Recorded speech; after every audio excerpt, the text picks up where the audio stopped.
Reducing the social costs of poverty, strengthening the workforce, and building a more prosperous and sustainable community are goals on which most communities agree. Getting there, though, can be a challenge. Bridges Out of Poverty helps rural individuals move from poverty to self-sufficiency through partnerships with local agencies and measurable objectives. Here to tell us more is Dr. Karen Barber. Dr. Barber, thank you so much for coming on today. Absolutely. Thanks for the opportunity to share about Bridges Out of Poverty. Definitely. Tell me about the program. Well, Bridges Out of Poverty is really based on the work of Dr. Ruby Payne, who did research and wrote a book called Frameworks for Understanding Poverty. And that was really based on understanding poverty and the barriers and challenges it creates for children who are in the K-12 school system. But Bridges really is based on the philosophy that poverty is not a K-12 problem. It is a community problem. So it takes a community solution. So it's a national program that folks can adopt and then make their own at a community level. And so there are communities that have adopted Bridges throughout the nation. Santa Rosa Bridges Out of Poverty is the organization that I'm representing today. We started back in 2012. We're a 501c3. We bring together all the entities of a community. So we're talking K-12, post-secondary, faith-based, criminal justice, government, business, healthcare, service providers, military, and just average citizens who want to help build their community to be strong for all its citizens. It's really about not assistance, but self-sufficiency, helping people build their resources to be self-sufficient. So we offer a class called Getting Ahead in a Just Getting By World. It's a 15-week course, and it helps people build their resources so they can be independent, self-sufficient, and live happy, full lives. We are offering our 10th group of classes right now.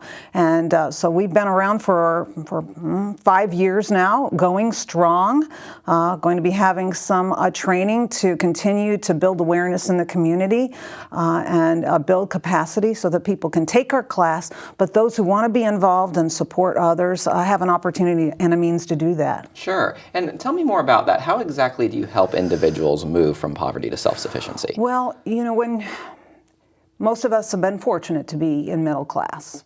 And so we may not know some of the struggles that people have with limited resources. And sometimes we assume that the resource we need to be self-sufficient is money, and that's it. Well, that's not the case. And research really shows there are 11 resources that people need to be self-sufficient. Finance is only one of them. And so what we do is a self-assessment and a community assessment with our participants. And so they look at their own lives. Where are they with financial, emotional, mental, language ability, social capital? Where are they with their health? Spiritual is also a resource. Integrity and trust, motivation and persistence, relationships and role models, knowledge of hidden rules. So each participant does a self-assessment and then determines which ones are keeping me from being self-sufficient, or what life-dominating issue is causing me to live in poverty. It might be health. And so after they do a self-assessment, then we start setting some goals about let's pick which resource you need to concentrate on building first. You can't do all 11 at once. But the more resources you are deficient in, the more in poverty you're going to be. It's about lacking those resources. So we help people systematically build those resources. It might be that they need to get a GED. It might mean that they need to go to post-secondary education. Maybe it's a health issue that they need to concentrate on healing first. But we help them to systematically take charge of their own lives, set their goals, and then provide them with some information on community resources so they can do that. Okay. You mentioned the social element of this, and that's interesting to me. Tell me about the social cost of crime, poor health, et cetera. You know, that's hard to quantify, but you zeroed in on social, and that really is, for most people who live in poverty, what we've found through 9 classes of Getting Ahead is that that's what people lack the most when they have limited resources. For instance, you and I, if your house burned down today, God forbid, or your car broke down today, I bet you have a list of family and friends you could call and say, hey, can you help me out? And what we hear from our folks at Take Getting Ahead is they have a very small circle of folks they can call, and many times those friends and family have limited resources as well. So they don't have that social capital, that knowledge of resources, or perhaps those folks that they can call and rely upon. So Getting Ahead helps them to build that social capital.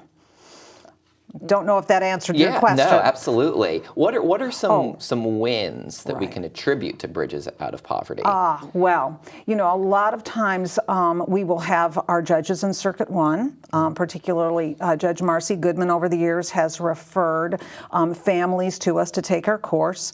Maybe we've had a family that has lost custody of a child and they're working on reunification, and we want to help make that family strong so they can get their children back. So we've had lots of parents who have taken our course and then have been reunified with children. We've had senior citizens even who have taken our class who needed to go back to work but didn't know how to get there. And so at the end of the 15-week Getting Ahead course, a couple of things should happen.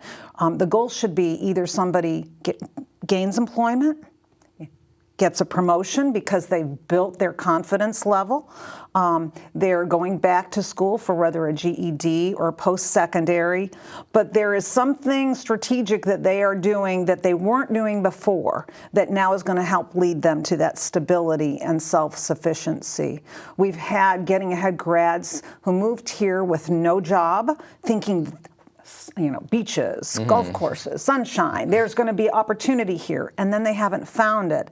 They've taken our class. They've started their own business. So some of our grads are now entrepreneurs with their own business here in this community, and now they're employing others. So that's certainly a win. So you do have measurable objectives. Oh, absolutely we do. And there's a whole app that you can download on your phone called the Getting Ahead Resources.